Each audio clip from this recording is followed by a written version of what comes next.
Story की शुरुआत होती है सिम्बा से, जो अब प्राइड लैंड का राजा बन गया है, लेकिन उसके दिल में एक कमी है क्योंकि उसकी वाइफ नाला कुछ टाइम पहले प्राइड लैंड्स को छोड़कर चली गई थी, क्योंकि नाला अपने कप्स को सुरक्षित जगह पर जन्म देना चाहती थी और इसी वजह से वो अपने प्राइड से दूर चली गई थी। फिर सिम्बा अपनी बेटी क्यारा के पास आता है और कहता है, क्यारा, मुझे तुम्हारी माँ नाला को ढूंढने जाना होगा, तुम टिमोन और पुम्बा के साथ रहो, मैं वादा करता हूँ कि जल्दी वापस आऊंगा। और फिर सिम्बा अपनी वाइफ को ढूंढने निकल पड़ता है और टिमोन और पुम्बा क्यारा को पुरानी कहानियाँ सुनाने लगते हैं। उनमें से एक कहानी थी सिम्बा और स्कार के बारे में कि कैसे सिम्बा ने स्कार को हराया। तब राफिकी, जो क्यारा के दादाजी हैं, आते हैं और क्यारा को एक और कहानी सुनाते हैं। फिर राफिकी कहते हैं, मैं तुम्हें मुफासा की कहानी सुनाता हूँ जो एक दिन सबका मसीहा बन गया। फिर राफिकी मुफासा की कहानी सुनाने लगते हैं। फिर हमें दिखाया जाता है कि काफी टाइम से बारिश नहीं हुई थी और सभी जानवर परेशान थे। मुफासा अपनी माँ आफिया से पूछता है, उस रोशनी के पास क्या है? आफिया कहती है, वो उम्मीद है और हम एक दिन वहाँ जरूर जाएंगे। तभी काले बादल छाने लगते हैं और बारिश हो जाती है, पानी इकट्ठा होने लगता है और जानवर खुश हो जाते हैं, लेकिन नदियों का पानी बढ़ने लगता है और बाढ़ आ जाती है। सब जानवर भाग जाते हैं। मुफासा गलती से एक छोटे तालाब में गिर जाता है और पानी के तेज बहाव के चक्कर में मुफासा उससे बाहर नहीं निकल पाता। उसके पिता मेज़गो उसे बचाने के लिए तालाब में कूद जाते हैं। काफी मुश्किलों के बाद मुफासा को उसके पिता मेज़गो किनारे पर फेंक देते हैं। फिर मुफासा एक बांध पर अटक जाता है और उसकी माँ आफिया उससे कहती है, धीरे धीरे पाँव आगे बढ़ाओ, तुम इसे पार कर सकते हो।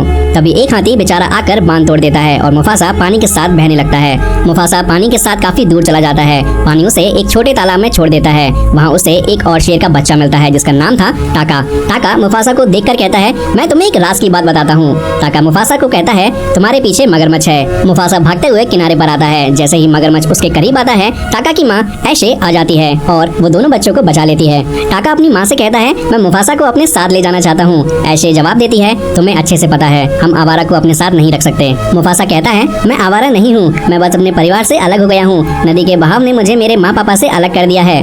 ऐशे उसका दुख सुनकर अपने साथ ले आती है। वहाँ ऐशे का पति ओबासी भी है जो यहाँ के महाराज हैं। वो सीधा कह देता है, हमारे ग्रुप का नियम है, हम आवारा को अपने ग्रुप में नहीं रखते। मुफासा जवाब देता है, मैं आवारा नहीं हूँ, मेरे माँ पापा मुझे ढूंढ लेंगे, फिर मैं यहाँ से चला जाऊंगा। वैसे मैं बहुत तेज दौड़ता हूँ, मैं आपको भी हरा सकता हूँ। ये सुनकर ओबासी कहता है, ठीक है, अगर ऐसा है तो तुम्हें मेरे बेटे टाका के साथ रेस लगानी पड़ेगी। अगर तुम जीत गए तो तुम यहाँ रह सकते हो, वरना तुम्हें तुरंत यहाँ से निकलना पड़ेगा। मुफासा को ये शर्त मंजूर हो जाती है और रेस शुरू होती है। टाका हर समय आगे होता है। वो मुफासा से तेज दौड़ रहा होता है। एक वक्त मुफासा पानी में गिर जाता है, लेकिन टाका आकर उसे बचा लेता है और दौड़ने के लिए कहता है। अगर टाका चाहता तो वो आसानी से जी सकता था, लेकिन वो मुफासा से कहता है, मुझे शुरू से एक भाई की जरूरत थी। फिर टाका अपनी रफ्तार धीमी कर लेता है और जानबूझकर रेस हार जाता है। उबासी को ये देखकर बहुत बुरा लगता है, लेकिन टाका खुश हो जाता है क्योंकि उसे एक नया भाई मिल गया था। मुफासा के आने के बाद टाका अब अकेला नहीं रहता। दोनों साथ खेलते हैं और दोनों में काफी गहरी दोस्ती हो जाती है। और आज तक उबासी मुफासा को आवारा ही समझता रहा, उसने कभी भी मुफासा को नहीं अपनाया।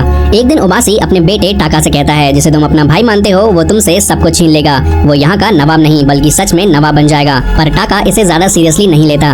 एक दिन मुफासा ईशे के साथ शिकार पर गया था और मुफासा काफी अच्छा शिकारी भी बन चुका था।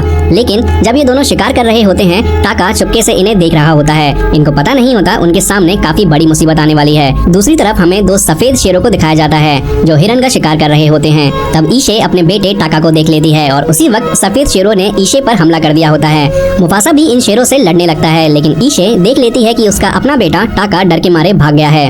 मुफासा उन दोनों सफेद शेरों पर हमला कर देता है और एक शेर को मार डालता है। दूसरा शेर कमजोर हो जाता है और वहाँ से भाग जाता है। फिर मुफासा ईशे को लेकर उबासी के पास आता है। ईशे उबासी से कहती है, अगर आज मुफासा ना होता तो मैं जिंदा नहीं रहती। ये शेरों के जैसे थे और बहुत ताकतवर थे। उबासी मुफासा से कहता है, मैं तुम्हारा शुक्रिया अदा करता हूँ, तुमने मेरी बीवी की जान बचाई। मुफासा जवाब देता है, मैं हवाओं की दिशा महसूस कर रहा हूँ, वो शेर अपनी टोली के साथ हमारी तरफ आ रहे हैं। अगर आपको मेरी बात पर यकीन नहीं तो आप किसी खबरी को भेजकर पता लगा सकते हैं। उबासी जल्दी से एक खबरी को भेज देता है जो सफेद शेरों की टोली की लोकेशन जानने के लिए गया होता है। फिर हमें सफेद शेरों की पूरी टोली दिखाई जाती है। इनका राजा होता है कीरोस और जिस शेर को मुफासा ने मार दिया था वो कीरोस का एक लौता बेटा होता है। जो शेर लड़ाई में से भागा था वो कीरोस को बताता है, जिसने आपके बेटे को मारा वो शायद नवाब का बेटा है। ये सुनकर कीरोस को गुस्सा आता है और वो कहता है, तुमने उसे जिंदा क्यों छोड़ा? और फिर कीरोस के लोग उसे मार डालते हैं। तभी उबासी का भेजा हुआ खबरी उन सफेद शेरों को देख लेता है और जल्दी से ये खबर उबासी को दे देता है। खबरी उबासी को बताता है, वो शेर काफी ताकतवर हैं, हमारे दो शेर उनके एक के बराबर है, हम उनसे मुकाबला नहीं कर सकते। उबासी को ये सुनकर अपने बेटे से कहना पड़ता है, अगर तुम्हें नवाबों का राजा बनना है तो तुम्हें फिलहाल के लिए यहाँ से भागना होगा। अगली सुबह ईशे टाका और मुफासा से कहती है, तुम्हें उस रोशनी के पास जाना होगा जिसका नाम मिलेले है।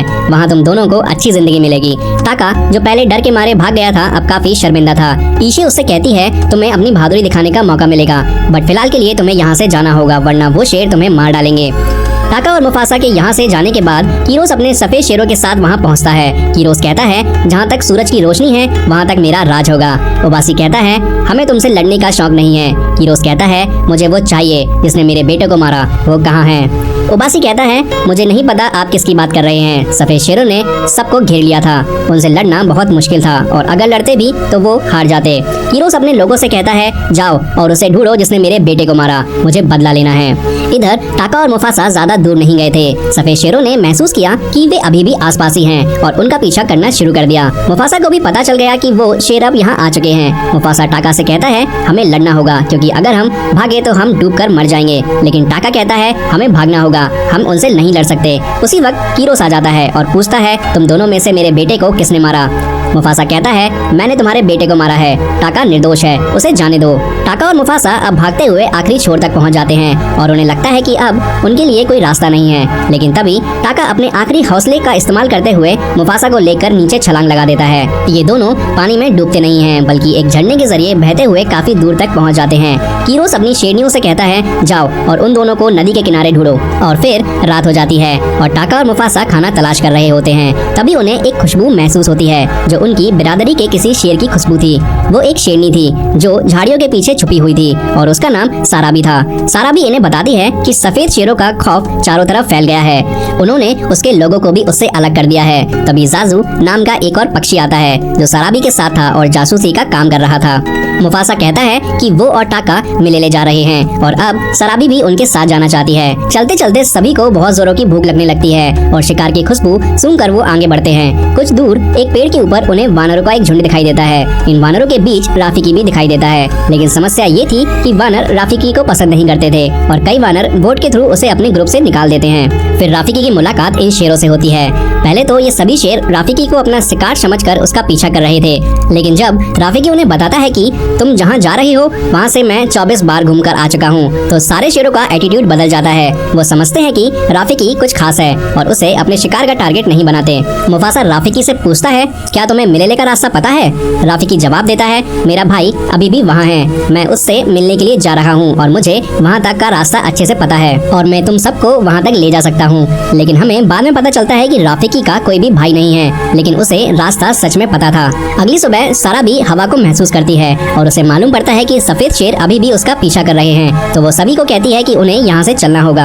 आगे बढ़ते हुए टाका मुफासा से कहता है मुझे सारा भी बहुत अच्छी लगने लगी है, उसके जैसे मुझे कोई और नहीं मिलेगा। जब भी मैं उसके पास जाता हूँ तो मैं सब कुछ भूल जाता हूँ, तो तुम मुझे बताओ कि मैं उसके पास जाकर कैसे बात करूँ। टाका ये भी बताता है कि जब सारा भी उनके पास से गुजरी थी तो उसके शरीर से फूलों की खुशबू आ रही थी, जिसका मतलब था कि वो जहाँ रहती है वहाँ चारों तरफ फूल ही फूल हैं। ये सुन के टाका तुरंत साराबी के पास जाता है और उससे बात करना शुरू करता है। जब टाका साराबी से कहता है कि तुम्हारे शरीर से फूलों की खुशबू आ रही है तो साराबी ये सुनकर सरप्राइज हो जाती है। फिर थोड़ा आगे जाने पर उन्हें हाथियों का एक बड़ा झुंड दिखाई देता है। मुफासा देखता है कि सफेद शेर उनके काफी करीब आ गए हैं। ये बात इंटरेस्टिंग थी कि जो एरिया उन्होंने पार किया था वो सफेद शेर जल्दी से छलांग लगाकर पार कर लेते हैं। अब सफेद शेर उनके बहुत पास आ गए थे और बचने के लिए उन्हें कुछ न कुछ करना जरूरी था। सारा भी पेड़ के ऊपर चढ़ जाती है और वहाँ से एक मधुमक्खी का छत्ता गिरा देती है। जैसे ही छत्ता नीचे गिरता है हाथी गुस्सा हो जाते हैं और भागना शुरू कर देते हैं, जिससे सफेद शेर उनके ऊपर अटैक नहीं कर पाते। सारा भी जो पेड़ के टहनी से लटकी हुई थी वो गिर जाती है और हाथियों के झुंड में आ जाती है।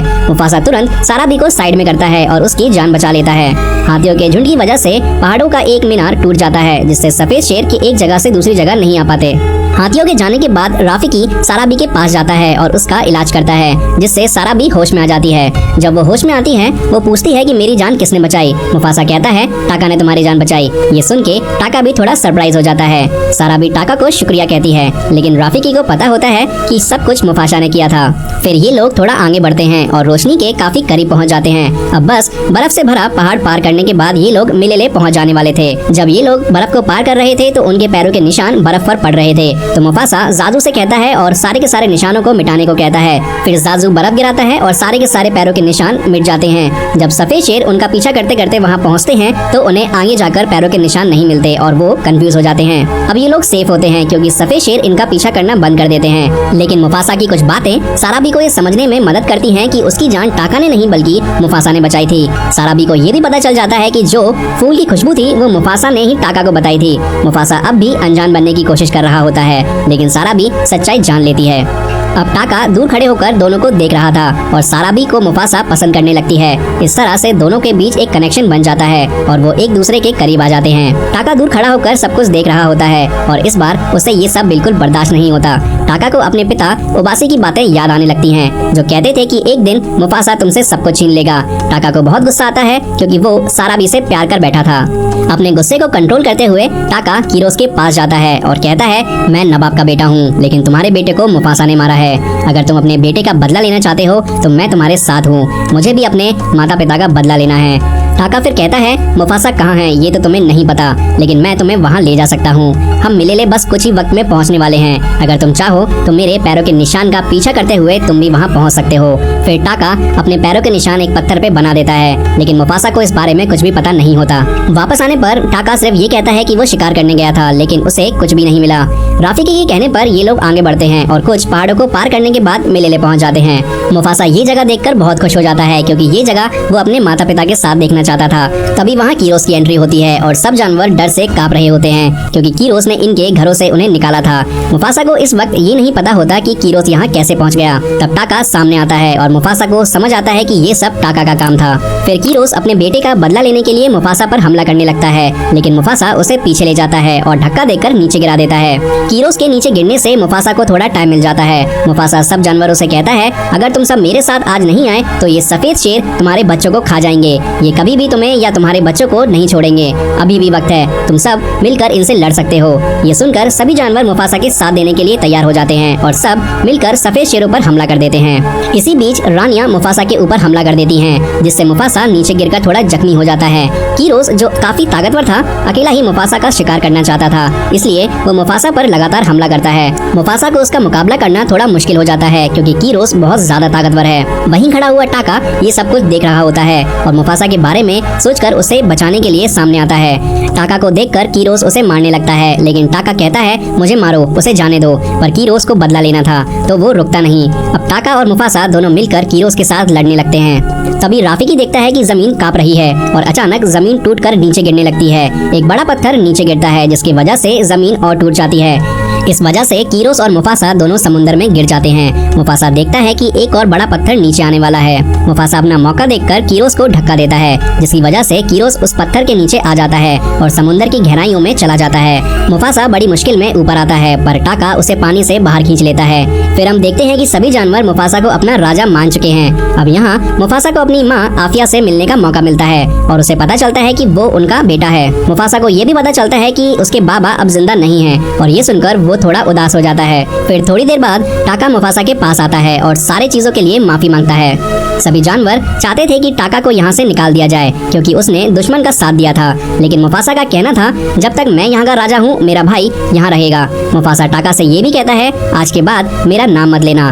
टाका जवाब देता है, ठीक है, आज से मैं आपके लिए स्कार बन गया हूँ। उसके बाद मुफासा यहाँ का राजा बन जाता है, लेकिन टाका अपने आप को हमेशा के लिए पहाड़ियों के पीछे गुमनाम कर लेता है। फिर राफिकी अपनी पूरी कहानी कियारा को सुनाता है। कहानी खत्म होने के बाद कियारा के माँ बाबा वापस आ जाते हैं और उसे पता चलता है कि उसका एक छोटा भाई भी है। कियारा अपने भाई से कहती है, आओ मैं तुम्हें एक कहानी सुनाती हूँ। तो ये थी मुफासा दी लायन किंग की कहानी, जो हमें दिखाती है करेज, फैमिली और सेक्रीफाइस का असली मतलब।